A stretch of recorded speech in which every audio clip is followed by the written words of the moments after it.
Bonjour, bonjour, bienvenue sur ma page.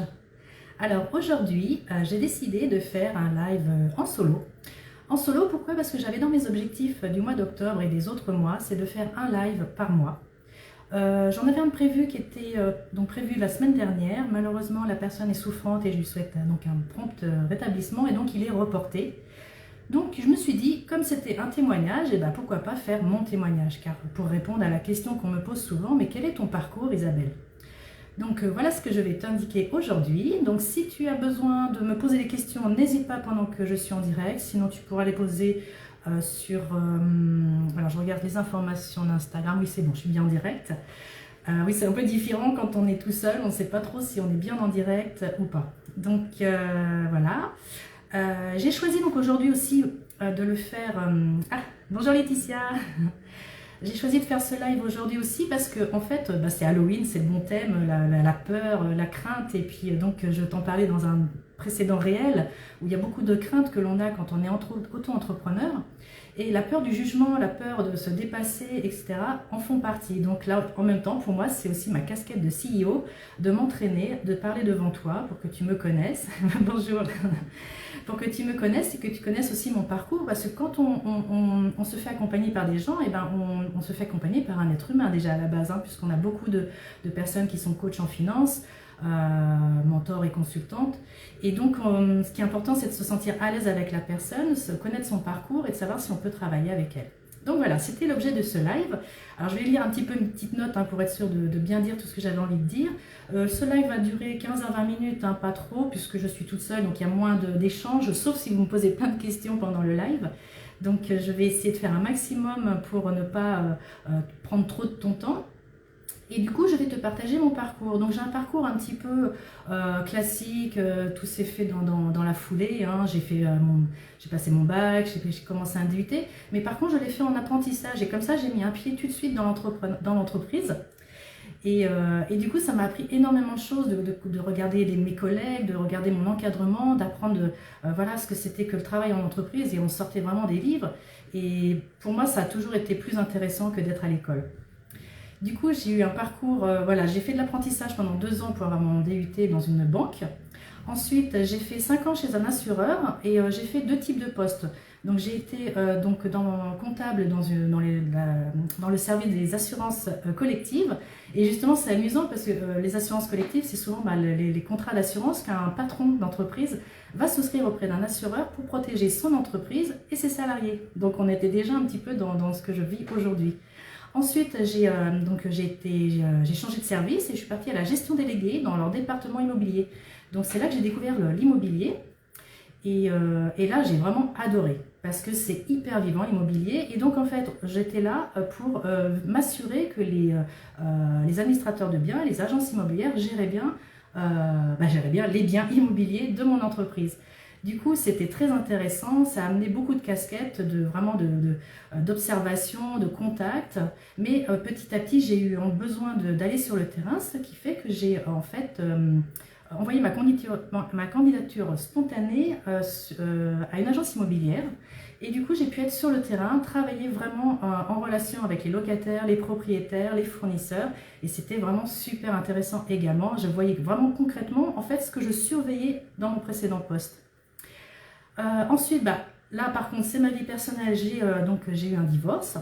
J'ai divorcé et j'ai eu envie en fait de changer de vie et de ville. Du coup, j'ai demandé une mutation au sein de mon entreprise et j'ai pu donc arriver dans les Yvelines. Et j'ai pris donc un poste de comptable en gestion locative. Et là, c'était super intéressant parce que j'avais à la fois la partie comptabilité, les chiffres, mais en même temps ce fameux contact que j'avais découvert dans l'agence immobilière avec les propriétaires et les locataires. Ce qui fait que vraiment, j'ai vraiment appris au fur et à mesure toutes ces choses.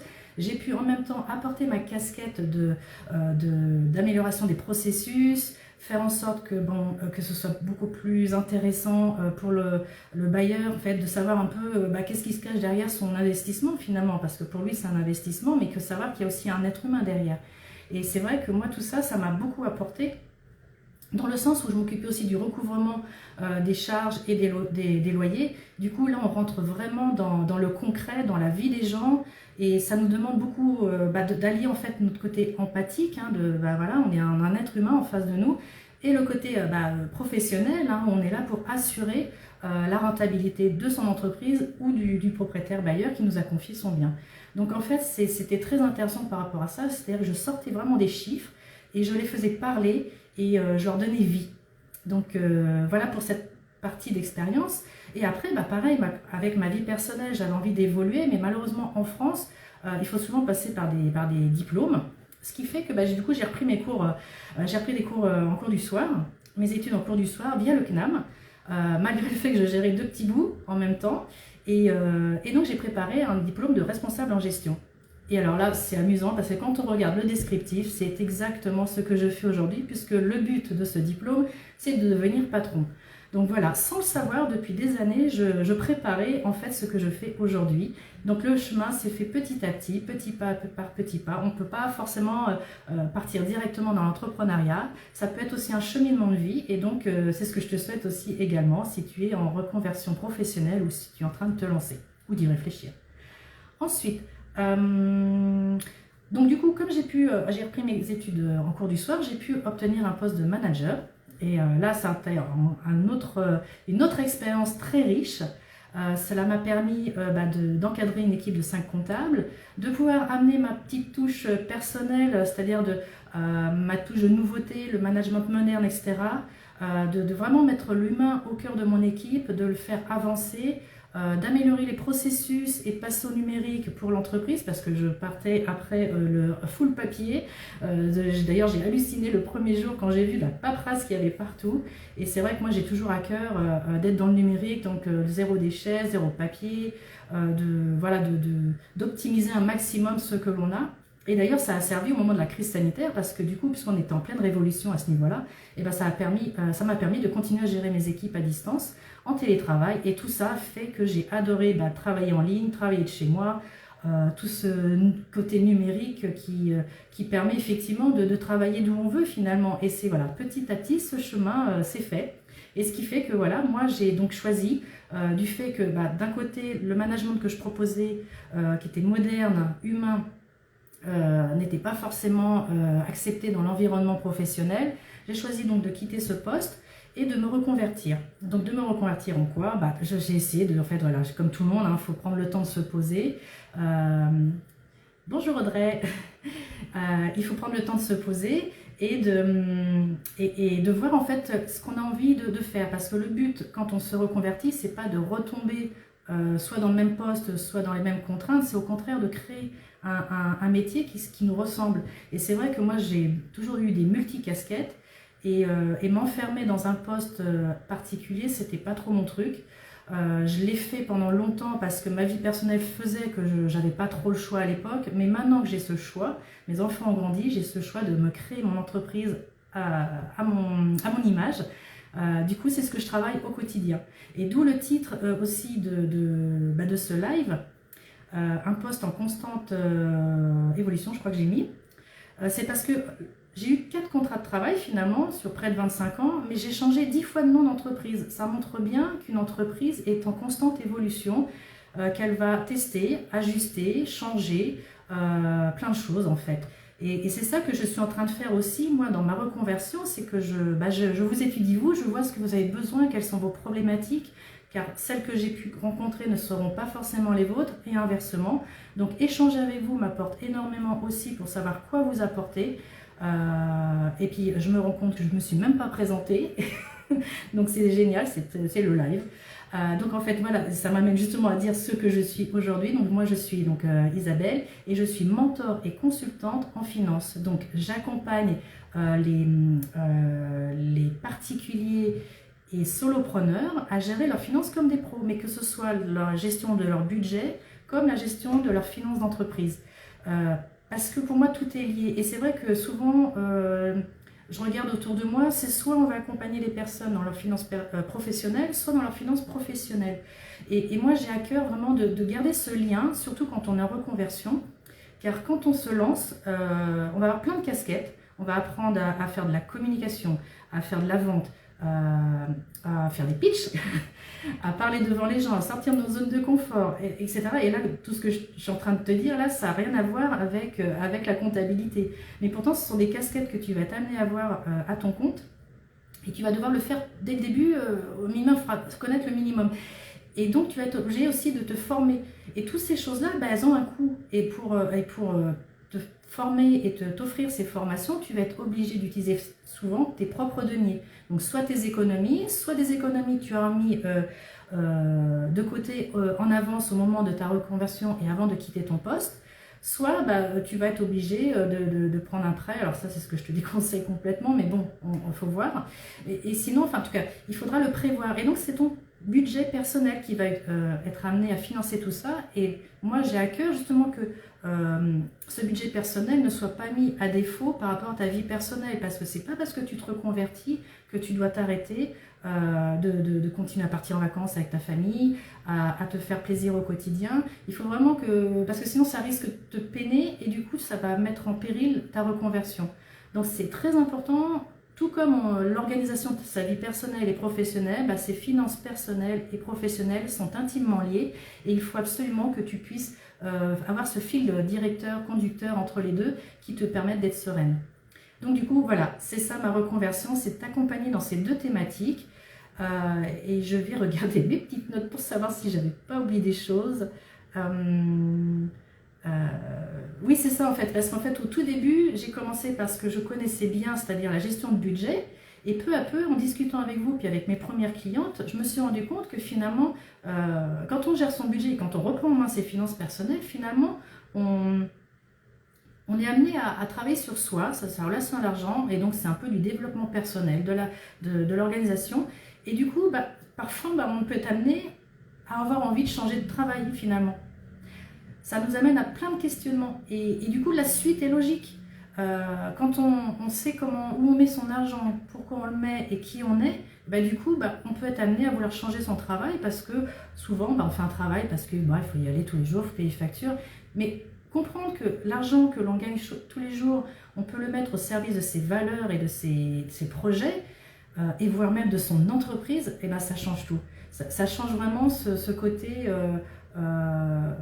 qu'on n'aime pas trop avec les finances, de faire l'autruche, de ne pas regarder ses comptes, etc. Quand on sait que ça va nous aider à mettre en place tout ce qu'il faut pour réaliser un projet personnel ou professionnel, bah, du coup, on a plaisir à faire ses comptes, à mettre de l'argent de côté, à revoir notre façon de dépenser ou de faire rentrer de l'argent sur notre compte. Et tout ça, bah, petit à petit, bah, c'est vraiment un cheminement personnel. Et alors pour ça, je trouve que ça va super bien avec l'entrepreneuriat parce que c'est hyper lié. Je vais regarder s'il y a des petites questions. En tout cas, merci de me regarder, ça fait plaisir. N'hésitez pas, hein, si vous avez des petites questions donc, sur mon parcours, sur l'entrepreneuriat, sur comment j'ai pu faire pour me lancer. Bah justement, comment j'ai pu faire financièrement pour me lancer, bah justement comme je gérais bien mon budget, tout était bien déjà rangé au niveau des vacances, de mes projets, mes loisirs, ce qui fait que j'ai eu juste à regarder de combien j'avais besoin pour me former, de combien j'allais avoir besoin au quotidien, ce qu'il fallait vraiment que je gagne au quotidien, faire des simulations avec mes allocations chômage pour voir si j'allais pouvoir tenir vraiment pendant le démarrage de mon entreprise, parce qu'il ne faut pas se leurrer, quand on démarre, on n'a pas des clients tout de suite. Déjà, comme je l'ai dit au tout début de ce live, il faut déjà faire un maximum, un questionnement sur soi, sur ce qu'on veut faire, ce qu'on veut apporter aux gens, voir les besoins qu'on a. Et finalement, bah, c'est un cheminement qui peut prendre plusieurs semaines, plusieurs mois, et après, bah, on cherche nos premiers clients, on commence à les accompagner, on fait des feedbacks, on voit ce qui a marché, ce qui n'a pas marché, on voit ce que les personnes ont besoin. Et moi, ce que j'adore, c'est aussi co-construire des accompagnements avec chaque personne, parce que justement, moi, je vais m'adapter par rapport à mes casquettes que j'ai, je vais m'adapter aux besoins. Et on ne peut pas avoir un accompagnement figé, d'où le fait que j'aime beaucoup l'accompagnement en individuel. Mais sinon, je propose aussi en collectif parce que ça peut amener des déclenchements, des envies de passer à l'action. Ça peut déjà donner des pistes, en fait, des pistes de réflexion. Donc pour moi, bon, le collectif, l'individuel, voilà, c'est encore une deuxième offre. Donc comme je le disais, moi, mon parcours, il évolue. J'ai commencé par la gestion de budget pour arriver à la gestion de budget plus gestion des finances pro pour l'entrepreneur qui se lance.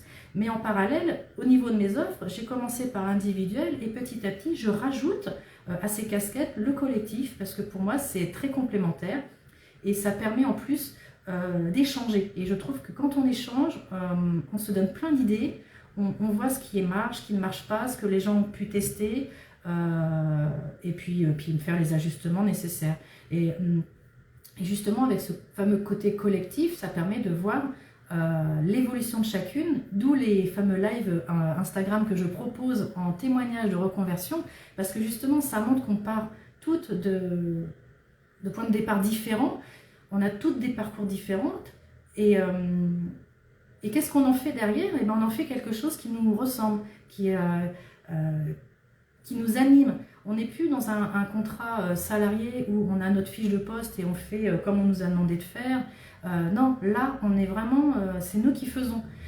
Et la seule façon de voir si ça fonctionne, eh ben, c'est les clients, les retours clients. Si ça fonctionne, s'ils sont bien accompagnés, s'ils sont contents de leur évolution, eh ben, leur entreprise va fonctionner. Donc voilà, j'espère que j'ai pas été trop longue. J'espère que ça vous a plu. Je sais que j'ai fait beaucoup de E, mais ça c'est la pratique qui fera que petit à petit je serai beaucoup plus à l'aise à l'oral, et surtout que faire un direct toute seule, ça a été vraiment une grosse sortie de zone de confort pour moi. Donc je vais voir si le replay fonctionne pour ceux qui veulent. Regardez après, et je suis à votre disposition s'il y a des questions, des commentaires, et si en plus vous avez envie de travailler avec moi, vous savez où me trouver, un petit DM, et puis je vous recontacte aussitôt. Voilà, je vous souhaite à toutes une bonne journée et je vous dis à très bientôt.